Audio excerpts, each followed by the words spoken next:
பகல்ல ராஜ்பவன்ல இருந்து 1.5 கிலோமீட்டர் தொலைவில் அண்ணா யூனிவர்சிட்டிக்குள்ள ஒரு பில்டிங்க்கு பின்னாடி, அதுவும் குறிப்பாக அந்த கிறிஸ்மஸ் இரவு எல்லோரும் பேட்ரோலில் நைட்டு வந்து மாஸ் இருக்குது, ஸ்பெஷல் மாஸ் எல்லாம். 2 குழந்தைங்க ஸ்பெஷல் மாஸுக்கு போயிட்டு வர்றாங்க, போகணும்னு நினைக்கிறாங்க, அந்த இடத்துக்கு போகணும்னு நினைக்கிறாங்க.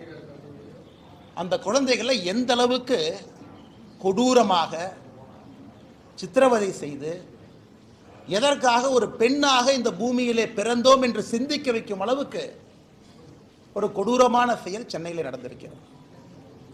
அது வழக்கம் போல அது அரசியல் ஆயிடுச்சு. அதனால் பாரதிய ஜனதா கட்சி அதை வன்மையாக கண்டிக்கின்றோம் என்று சொல்வதை விட, எங்களுடைய அரசியல் பாதையை தீர்மானிக்க வேண்டிய தருணமாக இந்த நிகழ்வை நான் பார்க்கின்றேன், கருதுகின்றேன். தமிழகத்தில் பெண் குழந்தைகள், பெண்கள் பாதுகாப்பாக இருக்காங்களான்னு கேட்டிங்கன்னா நிச்சயமா இல்லை. அவர்கள் மீது நடக்கக்கூடிய குற்றங்கள் ஒரு நாள் அதிகமாக தான் இருக்கு, எப்பவுமே குறையில்லைங்க. இதை பொறுத்தவரை முக்கிய குற்றவாளி திராவிட முன்னேற்ற கழகத்தில் ஒரு பொறுப்பில், சைதை பகுதியில் ஒரு பொறுப்பில், வட்ட பொறுப்பில் இருக்கக்கூடிய ஒரு ஆள். அதுவும் ஏதோ முதல் குற்றம் இரண்டாவது குற்றம் கிடையாதுங்க. குற்றம் செய்து வெளியே வந்து பல குற்றங்கள் இருக்கக்கூடிய ஒரு ஆள் திமுகவிலே தன்னை இணைத்து கொண்டு இந்த மாதிரி முக்கியமானவங்க பக்கத்தில் ஒரு புகைப்படமோ அவங்க பக்கத்தில் இருப்பது போல முகநூலில் பதிவு செய்வதற்கு ஒரு புகைப்படம் தேவைப்படுது. அந்த கட்சியில் ஒரு பதவி தேவைப்படுது. இது போன்ற அமைச்சர்கள் கூட நின்று ஏதோ போட்டோக்கு போஸ்ட் கொடுத்தாங்க, நாங்கள் என்ன செய்யறோம் திமுக சொல்லீங்க. இவங்க போட்டோக்கெல்லாம் போஸ்ட் கொடுக்கலைங்க. பாருங்க, இவர்கள்லாம் திமுகவினுடைய நிகழ்வில் பங்கெடுக்கக்கூடிய பொறுப்பில் இருக்கக்கூடிய தொண்டர்கள். ஒரு முக்கியமானவர்களுக்கும் சால்வை அணிவிப்பது, திமுகவுடைய முக்கியமான நிகழ்வில் பங்கெடுப்பது. எங்க பாருங்க, மக்களுக்கு சாப்பாடு போடுறேன்னு சொல்லி சாப்பாடு போட்டிருக்காரு பாருங்க அக்யூஸ்ட், திமுக சார்பாக. அமைச்சர்களோடு கட்சி பொறுப்பாளரே இல்லைன்னு சொல்றாங்க. இந்த பத்திரிகை நண்பர்கள் கொடுக்குறோம், கட்சி பத்திரிகையில் அவருடைய பெயர் பொறுப்போடு இருக்கும் பாருங்க. இந்த பத்திரிகை, இந்த கட்சி பத்திரிகை உங்களுக்கு இந்த பத்திரிகையாளர் சந்திப்பு முடித்த பிறகு தருகின்றோம். பாருங்க, கட்சி பொறுப்பை பாருங்க, பேரை பாருங்க. ஏன்னா உங்களால் ஜூம் பண்ணி பார்க்க முடியாது. முரசொலியில் அவரை பற்றி வந்திருக்கக்கூடிய பொறுப்பில் இருக்கக்கூடிய அந்த மனுஷனை பாருங்க. ஆனால் இன்னைக்கு நாம் என்ன சொல்றோம்னா, திமுக தான் இருந்தாரா, இல்லை பாரதிய ஜனதா கட்சி வேலை இல்லாமல் இந்த அண்ணாமலை ஏதோ ஒன்று நேரத்துல இருந்து கிளப்பிட்டு சொல்லிட்டு இருக்காரா? எங்களுடைய குற்றச்சாட்டு அவர் திமுக இருக்கிறது என் குற்றச்சாட்டு இல்லைங்க. ஒரு குற்றவாளி இதே போல ஒரு கொடூர செயலை செய்தவன் திமுகவிலே தன்னை இணைத்துக் கொண்டு அமைச்சர்கள் பக்கத்தில் நின்று அங்க இருக்கக்கூடிய லோக்கல் போலீஸ் ஸ்டேஷனுக்கு நான் திமுக காரன் அப்படிங்கிற புகைப்படம் தேவைப்படுது. அதை வைத்து அந்த போலீஸ் ஸ்டேஷனில் இருக்கக்கூடிய ரவுடி ரெஜிஸ்டர்ல அந்த பேர் வரக்கூடாது. ரவுடி ரெஜிஸ்டர் பேர்ல இருந்தா 21 நாளைக்கு ஒருக்கா நீங்க போலீஸ் ஸ்டேஷனை கூப்பிடுவீங்க. என்னப்பா பண்ற, இந்த மாசம் பேங்க் அக்கௌண்ட் எவ்வளவு பணம் வந்துச்சு? ஏன்னா நானும் காவல்துறையில் 9 ஆண்டுகள் குப்பை கொட்டி இருக்கின்றேன். பக்கத்து வீட்டுக்காரனை வந்து சாட்சி சொல்ல நீ ஒழுக்கமா இருக்கேன்னு கையெழுத்து போட சொல்லி, எல்லாம் ரவுடி ரெஜிஸ்டர் நடக்கக்கூடிய, ரவுடி பெயரில் நடக்கக்கூடிய விஷயங்கள். அதுக்கு போகக்கூடாது என்பதற்காக இந்த புகைப்படம் தேவைப்படுகிறது. அரசியல் அங்கீகாரம், அடையாளம் தேவைப்படுது. அதை வைத்து மறுபடியும் ஒரு குற்றத்தை செய்திருக்கிறான். இதுதான் எங்களுக்கு கோபம். அவன் திமுக இருக்கிறது எங்களுக்கு கோவம் இல்லை. திமுக என்கின்ற கட்சி போர்வை இன்னைக்கு குற்றம் செய்பவர்களுக்கு தேவைப்படுகிறது. அங்க இருந்து அப்படியே அமைச்சர் பக்கத்தில் போனாவே அந்த லோக்கல் ஸ்டேஷன் ஹவுஸ் ஆஃபீஸருக்கு, கிரைம் கான்ஸ்டபிளுக்கு, இன்டெலிஜென்ஸ் பார்க்கக்கூடிய ஹெட் கான்ஸ்டபிளுக்குலாம் தெரியும், அண்ணே அவன் திமுக இருக்கானே, அந்த பையன் நல்ல பையனே, அமைச்சர் கூடவே சுத்துறானே, அந்த பையன் நம்ம ஸ்டேஷன்ல கூப்பிட்டு ரவுடி பரேட் நடத்தினா நம்மளே வச்சு செஞ்சு தண்ணி இல்லாத காட்டுக்கு மாத்திடுவாங்கண்ணே. திமுக என்கின்ற போர்வை இருந்தனால மட்டும்தான் இந்த அக்யூஸ்ட் அந்த பொண்ணு மேல கை வச்சிருக்கான். இது வெரி சிம்பிள். இது மூளை இருக்கக்கூடிய, ஆறறிவு இருக்கக்கூடிய எந்த மனிதனுக்கும் கூட தெரியும். திமுக கட்சி பொறுப்பு இருக்கு, திமுக அமைச்சர்களோடு இருக்கிறாங்கிற ஒரே காரணத்துக்காக மட்டும்தான் ஸ்டேஷன்ல என்கொயரி பண்ணல. இதே போல ஒரு குற்றத்தை அவன் செய்திருக்கின்றான். அதே குற்றத்தை 2வது முறை செய்திருக்கின்றான். இதுக்கு நீங்க அடிச்சீங்க பாருங்க பெல்டி அமைச்சர்கள்லாம். எஃப்ஐஆர் எப்படி சார் லீக் ஆச்சு? இந்தியா முழுவதுமே crime criminal tracking network system, CCTNS, எல்லா போலீஸ் ஸ்டேஷனும் இணைக்கப்பட்டிருக்கிறது ஃபைபர் ஆப்டிக் கேபிள்ல. டேட்டா என்ட்ரி பண்ணோடனே மாஸ்டர் சர்வருக்கு போகும். அதுக்கு ஒரு கண்ட்ரோல் ரூமுக்கு ஒரு எஸ்பி இருக்கார், இன்ஸ்பெக்டர் இருக்கார். எப்படி அந்த எஃப்ஐஆர் வெளியே வந்துச்சு? போலீஸ் டிபார்ட்மெண்ட்டை தவிர அந்த எஃப்ஐஆர் யாரும் வெளியே விட முடியும்? எல்லாமே இன்டர்நெட் புரோட்டோகால் ப்ரொடெக்டட். அவ்வளவு ஈஸியா ஹேக் பண்ண முடியாத சிஸ்டத்தை. அது ஒரு எஃப்ஐஆரா சார்? ஒரு படிக்காத எழுதுனா கூட ஒழுக்கமா ஒரு எஃப்ஐஆர் எழுதுவோம்.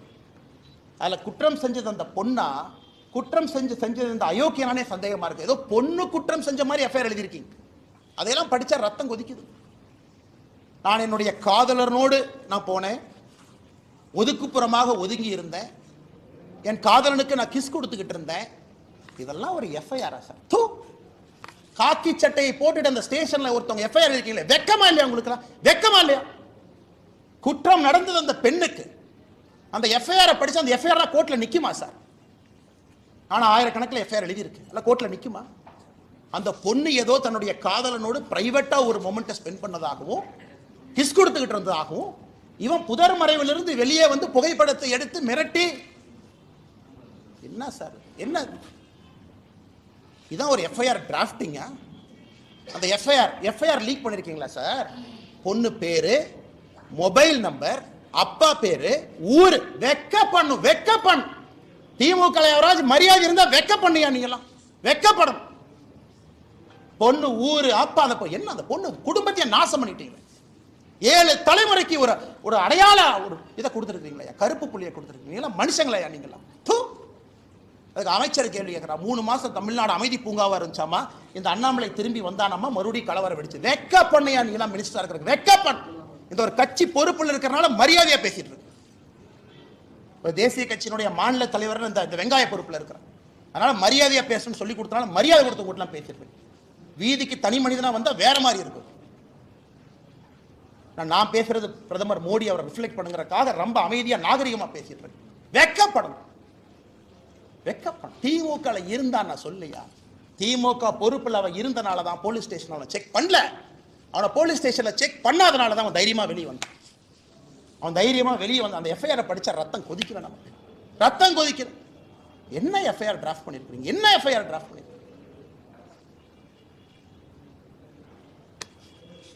கேட்டா தமிழ்நாடு அப்படி இருக்கு, இப்படி இருக்கு. கேட்டா வடக்கு தெற்கு மயில், வடக்கு தெற்கு எத்தனை நாளைக்கு அந்த இளவுல சாவறது? எத்தனை நாளைக்கு சாவறது? 60 வருஷமா வடக்கு தெற்கு. நாளைக்கு காலையில் இன்னும் ஆரம்பம் பண்ணுவாரு திமுக. டாக்ஸ் கொடுக்கல, மயிர் கொடுக்கல, மட்டை கொடுக்கல. அது உட்காந்து காலங்காத்தால பிரஸ் மீட்ல வேலை இல்லாம நானும் பேசிட்டு இருப்பேன். இவ்வளவு கொடுத்தோம், இவ்வளவு டாக்ஸ் அளந்து கொடுத்தோம், இவ்வளவு அள்ளி கொடுத்தோம். மக்கள் பிரச்சனை யாராச்சும் பேசுறோமா ஐயா? தமிழ்நாடு அரசியல மக்கள் பிரச்சனை பேசுறோமா? காரி துப்புரமா இருக்கு அரசியல், காரி துப்புரமா இருக்கு. அதனால்தான் இதற்கு ஒரு முடிவு கட்ட வேண்டும் என்று முடிவு செய்திருக்கின்றோம். இந்த அரசியல் நீ ஆகாதுங்க, இந்த அரசியல் ஆகாது. ஆனால் மாநில தலைவராக இந்த கட்சியினுடைய தொண்டனாக நான் ஒரு சங்கல்பம் எடுத்துட்டேன். ஐயோ கட்சினா வந்து ஆர்ப்பாட்டம் பண்ணுவாங்க. எத்தனை ஆர்ப்பாட்டம் பண்றியா? சென்னையில் ஆர்ப்பாட்டம் பண்ண போனா முன்னாள் ஆளுநர் அரெஸ்ட் பண்ணி உள்ள வச்சிருக்கேன், நாயை பிடிக்கிற மாதிரி பிடிச்சு. மாநிலத்தினுடைய துணைத் தலைவர் கருணாகராஜன், எங்களுடைய சகோதரர், எத்தனை டைம் பாரதிய ஜனதா கட்சி எத்தனை டைமே அரெஸ்ட் பண்ணுவீங்க? நாங்க எங்களுக்கு தனியா எங்களுக்கு வீட்டுக்கு ரோடு போடுன்னு ஆர்ப்பாட்டம் பண்றோமா? இல்ல எங்க வீட்டுக்கு தண்ணி சிறுவாணி தண்ணி வரலின்னு ஆர்ப்பாட்டம் பண்றோமா? கைது பண்ணி நைட்டு 11:30 வரைக்கும் டாய்லெட் இல்லாத மண்டபத்தில் பார்த்து அடைச்சி வச்சு எத்தனை சித்திரவதை தொண்டாங்க பண்ணி அனுப்பிப்பாங்க. அதனால இன்னி உங்களுக்கு இந்த ஆர்ப்பாட்ட வேலையெல்லாம் இல்லை. இன்னிலிருந்து நாங்கள் வேற மாதிரி தான் உங்களை டீல் பண்ண போறோம். நாங்கள் ஆர்ப்பாட்டம் பண்ண கலெக்டர் ஆஃபீஸ்க்கு வருவோம். எங்க ஆளு எல்லாம் காலங்காத்தால 8 மணிக்கு கிளம்பி வருவாங்க. நீங்க அப்படியே ஒரு 1000 போலீஸை போட்டு நாய் பிடிக்கிற மாதிரி 2 பேர்த்த பிடிச்சிட்டு போகலாம். நாளையிலிருந்து ஆர்ப்பாட்டம் அப்படி கிடையாது. ஒரு வீட்டுக்கு வெளியே ஆர்ப்பாட்டம் நடக்கும். நீ 10,000 போலீஸ் இறக்கியா பார்த்துடலாம். நான் ஒரே இடத்துல அப்படியே என் தொண்டனை கூட்டிட்டு வருவேன், லட் அமுத்துற மாதிரி அமுத்திட்டு போயிடுவீங்க. நீங்க ஒரு வீட்டுக்கு முன்பு நாளை பாரதிய ஜனதா கட்சியின் தொண்டன் காலையில் 10 மணிக்கு வெளியே வந்து நிற்பான். தன்னுடைய தாய்க்காக சகோதரிக்காக குரல் கொடுப்பான். இந்த அண்ணாமலை நாளைக்கு என்ன செய்ய போறேன்னு சொல்ற கேட்டு எல்லா பலத்தையும் பயன்படுத்திட்டோம், பேசிட்டோம். என்ன உங்க கையில ஊடக பலம் இருக்கு, உங்க கையில சினிமா துறை இருக்கு. ஒரு படத்தை எடுத்து வடக்கு தெற்கு நீ பிரிச்சா வேலை முடிஞ்சு போச்சு உனக்கு. உங்க கையில எல்லா விருது கொடுக்கறதுக்கு பேசுறதுக்கு ஆளுங்க இருக்கிறாங்க. சமூக நீதினு பேசுறதுக்கு 10 பேர் இருக்கா. பாரதிய ஜனதா கட்சினா சமூக நீதி இல்லைன்னு பேசுறதுக்கு 50 பேர் இருக்கா. ஆனால் நாளை எனக்கு நானே சாட்டை அடி கொடுக்கக்கூடிய நிகழ்வை காலை 10 மணி என்னுடைய வீட்டுக்கு வெளியே நடத்தப்போம். நான் எனக்கு முருகபெருமானுக்கு சூரசம்ஹார பெருமை இந்த தீவிரம்லாம் அழிக்கிறது. நாளை காலை 10 மணிக்கு மாநில தலைவராக என்னுடைய இல்லத்திற்கு வெளியே நான் நின்று சாட்டையால் என்னை 6 முறை நான் அடித்துக் கொள்ள போகிறேன். சாட்டை என்னை அடிச்சுக்க போறேன். நாளையிலிருந்து திமுக என்கின்ற கட்சி தமிழகத்தில் ஆட்சியிலிருந்து அகற்றப்படும் வரை நான் செருப்பு போட மாட்டேன். செருப்பு போட மாட்டேன். அந்த அரசியல் நாடு 3 வருஷம் பண்ணி பார்த்துட்டேன். அது ஒரு முடிவு வரணும். இன்னைக்கு முடிவு வந்தே ஆகும். சும்மா இத்தனை நாளைக்கு எத்தனையாக்க நானும் வண்டி ஓட்டுறது. வந்தது வேறு, செய்வது வேறு, நடந்து கொண்டிருப்பது. நாளையிலிருந்து திமுக ஆட்சியிலிருந்து அகற்றப்படும் வரை இந்த பத்திரிகையாளர் சந்திப்பு முடிச்சு என் செருப்பை கழட்டுனா நீ ஆட்சியிலிருந்து இறங்குற வரைக்கும் நான் செருப்பு போட மாட்டேன். பார்த்துலாம். நாளையிலிருந்து 48 நாட்கள் நான் விரதம் இருக்க போகிறேன். பிப்ரவரி 2வது வாரம் முடியும். 6 படை வீட்டுக்கு நான் போக போறேன். முருகபெருமான்கிட்ட முறையிட போறேன். எல்லாத்திட்டையும் முறையிட்டாச்சு. நேஷனல் கமிஷன் ஃபார் உமன் முறையிட்டாச்சு. காலகட்டத்தில் வேலையெல்லாம் உட்காந்து லெட்டர் எழுதியிருக்கேன். பாருங்க 3 பேஜ் வேலையெல்லாம். அம்மா வாங்கம்மா, தயவு செஞ்சு பிடிங்கம்மா, இவங்கெல்லாம் வயலேட் பண்ணிட்டாங்கம்மா, செக்ஷனாக பாருங்கம்மா. எத்தனை கடிதம் எழுது. ஹியூமன் ரைட்ஸ் கமிஷன் 15 கடிதம் எழுதியாச்சு. நேஷனல் கமிஷன் ஃபார் உமனுக்கு எழுதியாச்சு. வேலையெல்லாம் உட்காந்து எழுதி ட்விட்டரில் போடுறதா வேலை. இன்னி பார்த்துக்கலாம் அரசியல், இன்னி பார்த்துக்கலாம். நாகரிகமான அரசியல். இந்த பவுண்டு பை நீங்கள் அநாகரிகமாக பேசுறீங்கல்ல, சோசியல் மீடியாவில் குடும்பத்தை எடுக்கிறீங்க, என்ன வேணாலும் நீங்கள் பேசுவீங்க. கேட்டால் அப்படியே கட்சி போறவைக்குள்ள ஒளிஞ்சுக்குவீங்க. நாளையிலிருந்து என்னுடைய அரசியலும் அப்படித்தான் இருக்கும். இந்த மாநில தலைவர் கட்டுப்பாடு, இனி ஆரோக்கியமான அரசியல், விவாதம், மரியாதை. அதெல்லாம் எதுக்கு மரியாதை கொடுக்கணும்? எதுக்கு மரியாதை கொடுக்கணும்? பெண்களுக்கு, குழந்தைகளுக்கு பாதுகாப்பு இல்லாத ஒரு மாநிலத்தில் எதுக்கு உனக்கு மரியாதை கொடுக்கணும்? எதுக்கு மரியாதை கொடுக்கணும்? அரசியல் கட்சியில் நீ மரியாதை வெங்காயம்லாம் கிடையாது. ஆனால் நீங்கள் வாங்கின இந்த இஷ்யூ பேசுங்க. எத்தனை இஷ்யூங்க தமிழ்நாட்டில் பேசுறது? ஆனால் டங்ஸ்டன் இஷ்யூ டெல்லிக்கு போங்கன்னா எத்தனை டைமுங்க போகிறது? ஆனால் மீத்தேன் பிரச்சனை ஆச்சுன்னா டெல்லிக்கு போங்கன்னா எத்தனை டைம் போகிறோம்? எத்தனை போகிறது? வேறு வேலை இதே தான் வேலைங்க. அதனால் நாளை எனக்கு நானே சவுக்கடி காலை 10 மணிக்கு என்னுடைய இல்லத்திற்கு வெளியே நான் கொடுத்துக் கொள்கின்றேன்.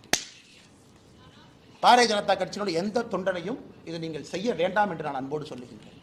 நீங்கள் யாரும் செய்ய, வீட்டுக்கு வெளியே வந்து நிற்க வேண்டியது உங்களுடைய கடமை. ஒரு சகோதரியோடு, சகோதரனோடு, அவர்களோடு நாங்கள் இருக்கின்றோம் என்று உணர்த்த வேண்டியது நம்முடைய கடமை. தீய சக்தி அழிக்கப்பட வேண்டும். தமிழகத்தில் அழிக்கணும், வேற வழி இல்லைங்க. வழி இல்லை. படிக்கிறேன் பாருங்க, எத்தனை கேங் ரேப், எத்தனையா பண்ணுவீங்க, என்னையா பண்ணுவீங்க? தெரியாம கேட்கிறேன். 14/8/2024 gang rape of M women accused யார்? கவிதாசன். என்ன நடத்தினா? Udhayanidhi Stalin fan club Orathanadu.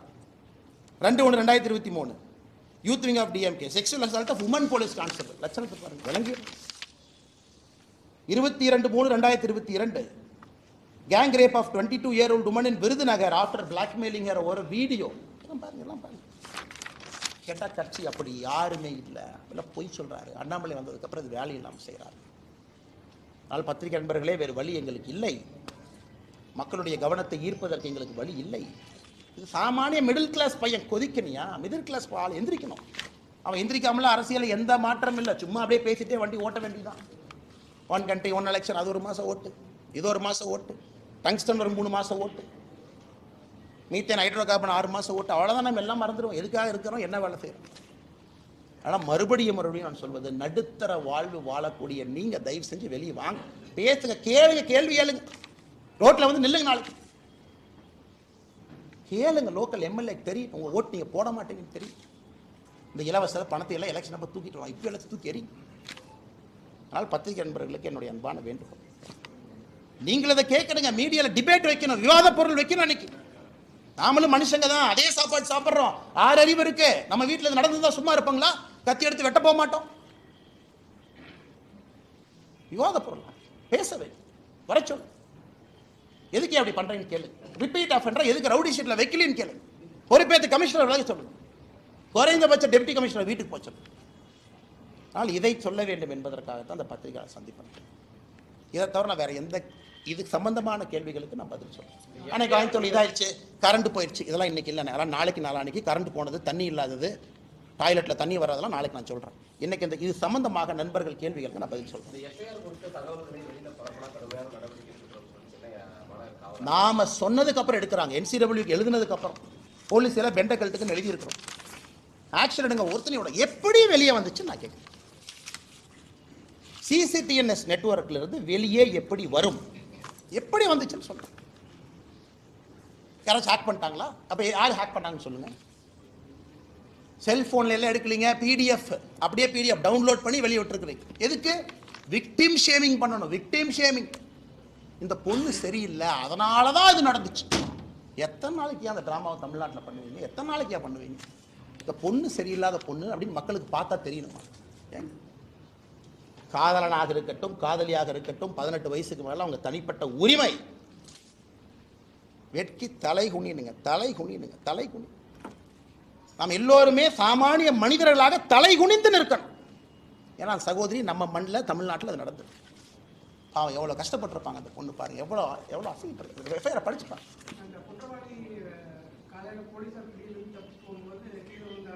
என்ன வெங்காயங்க, என்ன வெங்காயங்க? ஒரு கான்ஸ்டபிளை கூப்பிட்டு ஒரு அடி அடினா கை உடைய, ஒரு அடினா கால். இது பனிஷ்மெண்ட்டா? இது பனிஷ்மெண்ட்டா? ஒரு மாவு கட்டு போட்டு எடுத்து ஃபோட்டோ கொடுத்துட்டா அப்படியே மக்களுடைய கோபம் அப்படியே தணிஞ்சு, அப்பா அவனுக்கு வந்து பாருப்பா கை ஒரு கை உடஞ்சிருச்சு, மாவு கட்டி போட்டிருக்காங்க, கால் ஒரு கால் உடஞ்சிருச்சு, மாவு கட்டு போட்டாங்க. என்ன எல்லாம் 1980 கலைஞர் கருணாநிதி ஐயா திரைக்கதை வசனம் எழுதிட்டு இருக்காங்களா? உண்மையான அரசா இருந்தா 10 நாள்ல சார்ஜ் ஷீட் போடும், 11வது நாள்ல ஸ்பெஷல் கோர்ட்டை கூப்பிட்டு 15வது நாள் தண்டனை கொடுக்கும். நான் சொல்றேன், இந்த டிராமால எங்களுக்கு வேண்டாம். மாவு கட்டு போட்டேன், கையை உடைச்சேன், கால் உடைச்சேன், இந்த டிராமால வேண்டாம் சார். 7 நாள்ல ட்ரையல் நடந்த கேஸ் இந்தியாவில் இருக்கு சார். 5 நாள்ல சார்ஜ் ஷீட் போட்டிருக்காங்க சார். ஒரே நாள்ல ட்ரையல் முடிச்சிருக்காங்க சார். நீங்க நினைக்கிற மாதிரி 1 வருஷம் 2 வருஷம் இல்ல, 10 நாள்ல ஒரு சார்ஜ் ஷீட்டை போட்டு ட்ரையல் நடத்தி தண்டனை வாங்கி கொடுக்க முடியும். பண்ணீங்களா? பிரிசன் மினிஸ்டர் என்ன சொன்னார் ரகுபதி? அண்ணாமலைக்கு பொய் சொல்வது மட்டும்தான் வேலையா? காலையாக தான் வேலை. அவங்க வீட்டில் நேர்ந்து விட்டுருக்காங்க. எங்கள் அம்மா ரகுபதி வீட்டில் நேர்ந்து விட்டுருக்குறாங்க. பொய் சொல்கிறது மட்டும்தான் காலையிலேருந்து இரவு வரை இதான் எனக்கு வேலை. ஏயா பிரிசன் துறையை கையில் வச்சிருக்கிற, ஒழுக்கமாக ஒரு வேலையை செஞ்சிருக்கியா? அது வரைக்கும் தெரியாமல் நான் கேட்குறேன். ஒழுக்கமாக செஞ்சிருக்கீங்க. எங்கள் வேலை நாயை போல தப்பு பண்ணால் கொண்டு வந்து மக்கள்கிட்ட வைக்கிறதா எங்கள் வேலை. பதில் சொல்கிறது உங்கள் வேலை. ஆளுங்கட்சிக்கார victim shaming, victim shaming, FIR copy release, இதெல்லாம் நம்ம முறை சொல்லல. வேலையெல்லாம் எழுதுனீங்களா அவன் பேர் பத்திரிகையில்? சும்மா அதே அச்சில் போய் பத்திரிக்கை போய் அதே ஞானசேகரன் பேர் அடிச்சுட்டு அதே வெளியே வந்துச்சுங்களா? சிட்டி ரோபோட் மாதிரி ஏதோ ஒன்று அறிவாளர் உட்காந்துருக்காங்களோ இதில். அதனால் இது கம்பீரமாக எடுத்துக்கணுங்க. அது ரொம்ப தப்பு பண்ணுறேங்க. நாம் ஒன்னொன்னும் அடுத்து அதை விட கொடூரமாக இருக்கிறனால முன்னாடி நடக்கிறத மறந்தாச்சு. இதை விட அது கொடூரமாக இருந்துச்சுங்க, அதனால் இதை மறந்தாங்க. அதனால தான் வேறு வழி இல்லாமல் எங்களை நாங்களே வருத்தி கொண்டு முருகபெருமான்கிட்ட போய் முறையிறோம். வேற என்னங்க வழி சொல்லுங்கண்ணா?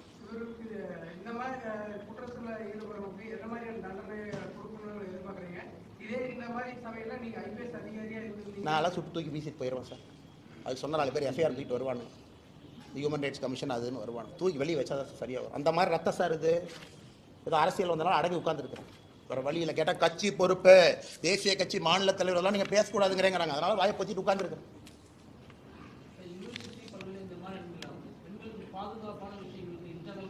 சார் நிர்பயா ஃபண்டு கொடுத்துருக்கோம் சார். நிர்பயா ஃபண்டு கொடுத்துருக்கோம் சார். 1000 கோடி கொடுத்துருக்கோம் சார். ஏன் சார் ஒரு அண்ணா யூனிவர்சிட்டியில் தமிழ்நாட்டினுடைய பழமையான இன்ஜினியரிங் காலேஜில் ஒரு லோட்டஸ் சிசிடிவிக்கு ஒயர் கனெக்ஷன் இல்லைன்னு சொல்றியா? வெக்கப்படலையா? எங்கேயுமே கனெக்ஷன் இல்லை. அப்ப நிர்பயா ஃபண்டு எங்க போச்சு? நிர்பயா ஃபண்டு கொடுத்ததே இதுக்கு தானே. நிர்பயா ஃபண்டு எதுக்கு கொடுத்தோம்? முதலமைச்சர் வீட்டுக்கு போற சாலையில 4 சிசிடிவி போடுற கொடுத்தோமா? எதுக்குங்க நிர்பயா ஃபண்டு கொடுத்தோம்? இதுக்கு தாங்க கொடுத்தோம்.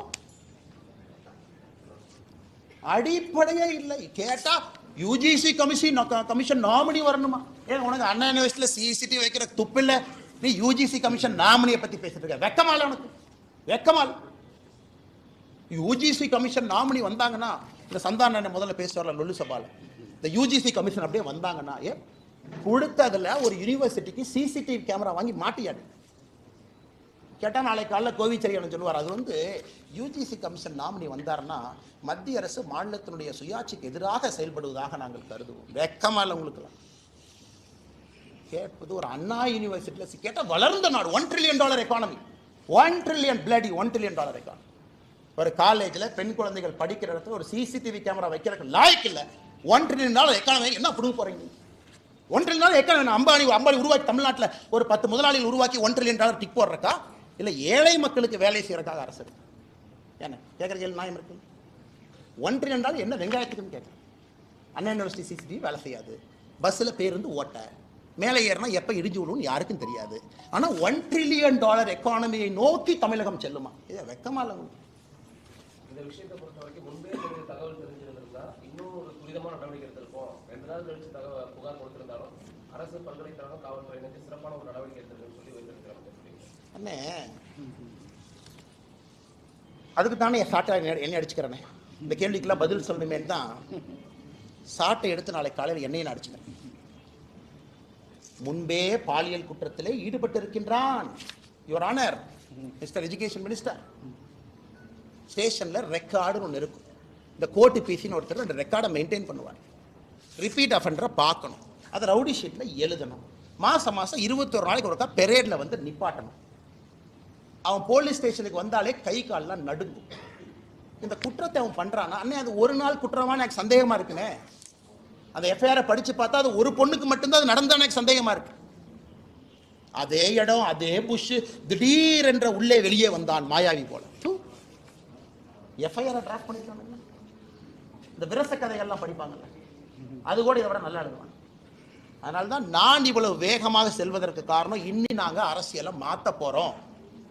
இனி சித்தாந்தம் லொட்டு லொசுக்கு நார்த்து சவுத்து இதெல்லாம் நீ வேலைக்கு ஆகாது, அதெல்லாம் வேலைக்கு ஆகாது. இவ்வளோ தூரம் பேசுவேன். நாளை காலையில் வந்து மத்திய அரசு டேக்ஸை குறைச்சி கொடுத்துட்டாங்கம்மா. நான் என்ன சொல்லுவேன், காலிலேருந்து தொண்டை தண்ணிக்கலையே அது ஏன் கொடுத்தோம்னா அது டைரக்ட் டேக்ஸ் என்ன, அது இன்டைரக்ட் டேக்ஸ் என்ன, ஜிஎஸ்டி வசூல் என்ன, ஒரிசாக்கு எவ்வளோ போச்சு, குஜராத்துக்கு எவ்வளோ போச்சு, 3 மணி நேரம் பேசிட்டு நானும் படுத்துங்கிடுவேன், நீங்களும் படுத்துங்கிடுவேன். பெண்களுக்கு எதிரான குற்றங்கள் அங்கங்கே நடந்துக்கிட்டே இருக்கு. இன்னும் இது வேலைக்காக சார், இவங்க புறமையை பிடிக்கணும், வேற மாதிரி அரசியல் பண்ணணும். சொல்லுங்கண்ணா.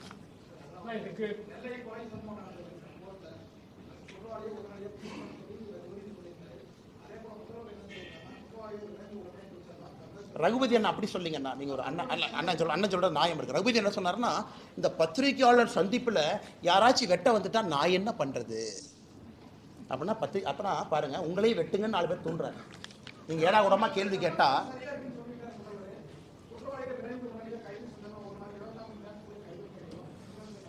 அண்ணா பப்ளிக் பிளேஸ்ல ஒருத்தர் வெப்பன் கொண்டு வர்றான். எப்படி கொண்டு வர்றான்? வெஹிக்கிள் செக்கிங் இன்ஸ்பெக்டர் எங்க போனாரு?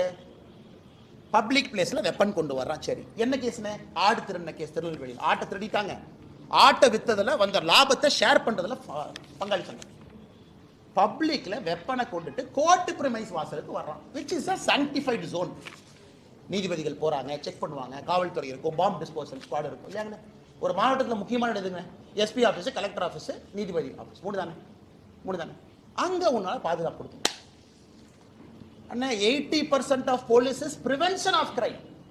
குற்றத்தை தடுப்பதற்கு தான் 80% வேலையோ தவிர குற்றம் செய்த பிறகு வெத்தலை பாக்கு வச்சு அதுக்கெல்லாம் பழத்தை வச்சு சூடத்தை பத்தி வச்சு அண்ணே குற்றவாளி அண்ணே வாங்க.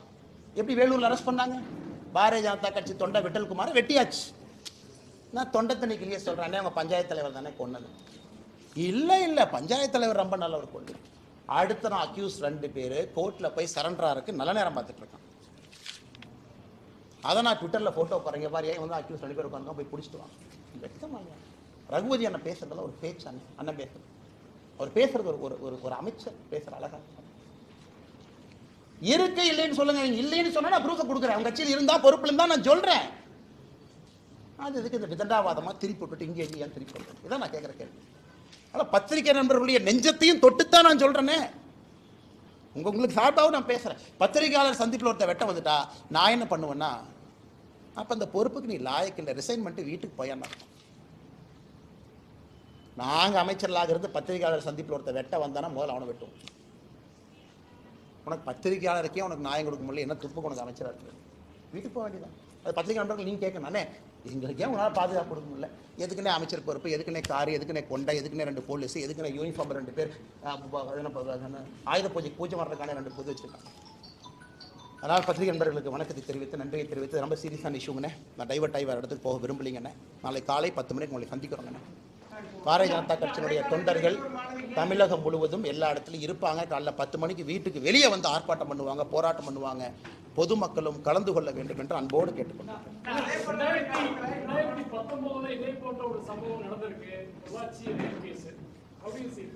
எல்லாமே தவறுதான். நான் அரசியல் வந்த பிறகு கூட்டணி கட்சி அன்னை சோப் போடுவார், பேச மாட்டார். இது ஒரே ஸ்டைல் தானே, 5th கியர்னே, வண்டி எடுத்தால் போயிட்டே இருக்க வேண்டியதான். நமக்கு இந்த சைடு கியர்லாம் கிடையாது. நான் அரசியலுக்கு வந்த பிறகு கிடைக்காது. யார் தவறு செய்தாலும் தவறுன்னு தான் நான் சொல்றேன். நான் எங்கேயும் வந்து ஊழல் சொன்னாலும் காமனாத்தா சொல்றேன். நான் சில பேர் சொல்லுவாங்க மெச்சூர்டா பிஹேவ் பண்ணணும், அதுக்கான அரசியலுக்கு வரல. வீட்டில் விவசாயம் பார்த்துட்டு கம்மன் இருந்துக்கிறேன், அம்மாவோட இருந்துக்கிறேன் வயசான காலத்தில். அதுக்காக நான் அரசியலுக்கு வரல. நீங்க எங்கிட்ட கேட்டீங்கன்னா என்னுடைய அரசியல் காலத்தில் நீங்க கேளுங்க தலைவா, நான் பதில் சொல்றேன். அதே பல்கலைக்கழகத்துல மேலும் ஒரு மாணவிக்கு எனக்கு சந்தேகம் இது வரும்னே இதெல்லாம் வரும். அந்த வே the incident happened, the way the fellow was hiding in the bush, the way the fellow knows CCTV is not functioning. அவன் CCTV கேமரா வறுத்திருக்கலாம் இல்லையா? அதனால CCTV அடுக்கிறதுல வெங்காயம் ஆனாரு, ஒரு குக்கி போட்டு எடுத்த கேமரா அறுத்து போயிருக்கு. அவ்வளவு கான்ஃபிடென்ட்டா ஒருத்தன் அந்த புஷ்ஷுக்குள்ள இருந்து வெளியே வர்றான். அது வந்து எஃப்ஐஆர்ல சொல்றாங்க, என்னை இந்த வழியிலே அழைத்து சென்றான்னா அவனுக்கு ரூட்டும் தெரிஞ்சிருக்கு. இந்த பில்டிங்க்கு ஒதுக்குப்புறமாக என்னை அழைத்து சென்றானா எந்த பில்டிங்க்கு பின்னாடி போகணும்னு தெரிஞ்சிருக்கு. அதை பார்த்து கூட காவல்துறை இவன் ரிப்பீட் அஃபெண்டர், மாட்டினது ஒருக்கா ரெண்டு முறை, மாட்டாதது 10 முறை 15 முறைன்னு புரிஞ்சுக்கிட்டாவே பிரச்சனை முடிஞ்சுதுன்னா. நன்றிங்க. தொடர்ந்து பாத்தீங்கன்னா பெண்களுக்கு வந்து சமூகத்திலையும் சமூக நீதியும் பாதுகாப்பு வந்து திராவிட மாடல் அரசு அப்படின்னு சொல்லி திமுக. நான் சத்தியமா உங்களுக்கு கேட்கிறேன், நான் சத்தியமா என்னன்னே வெங்காய சமூக நீதி சொல்லிட்டேன். இன்னைக்கு இந்த பஞ்சாயத்து பண்ணிடுவோம், நீ பேசிடுவோம். பட்டியலிடத்திலிருந்து வந்திருக்கக்கூடிய அமைச்சர் பெருமக்கள் திமுக என்ன பண்ணி வச்சிருக்கீங்க? மொத்தம் இருக்கிறதே 35 அமைச்சர்.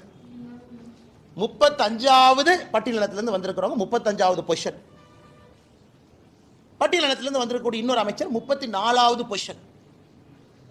பட்டியலிடத்திலிருந்து வந்திருக்கக்கூடிய இன்னொரு அமைச்சர் 32வது பொசிஷன். பட்டியலிடத்திலிருந்து வந்திருக்க இன்னொரு அமைச்சர் 28வது பொசிஷன். 28, 32, 34, 35 இதுதான். நான் கேட்கிறேன்னே, ஏன்பா ஒரு பட்டியலின சகோதர சகோதரி ஒரு துணை முதலமைச்சர் ஆக்கின்றா எவ்வளவு கம்பீரமா இருக்கு.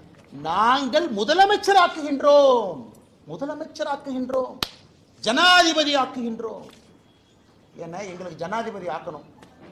எல்கே அத்வானி ஐயா நாங்க ஏன் ஆக்கல தெரியாம கேட்கிறேன். பொருத்தமானவர், கட்சியினுடைய ஐடியோலால். நீங்க யாரா பிரதீபா பட்டீல் அம்மா வாக்குனீங்க? காங்கிரஸ் கேட்கறீங்களா? சமூக நீதி பத்தி பேசுறதுக்கு வெட்கப்படணுமையா? நீங்களா கட்சியில் இருக்கக்கூடிய சித்தாந்த பெரியவர்களை ஆக்காம, கிடைத்த முதல் வாய்ப்பு இஸ்லாமியர் APJ அப்துல் கலாம், கிடைத்த 2வது வாய்ப்பு ராம்நாத் கோவிந்த் ஐயா பட்டியலின சகோதரர், 3வது வாய்ப்பு திரௌபதி முர்மு அம்மா பழங்குடியா. பார்த்து கத்துக்குங்க. பத்திரிகையில சும்மா வந்து அப்படி கரவேட்டை கட்டிக்கிட்டு வந்து பாஜக சமூக நீதிக்கு எதிரி. எத்தனை நாளைக்கு இந்த பஞ்சாயத்து பண்றீங்க? நேத்து ஒரு தேவாலயத்துக்கு போறேன், ஒரு தேவாலயத்துக்கு போக விட மாட்டாங்க.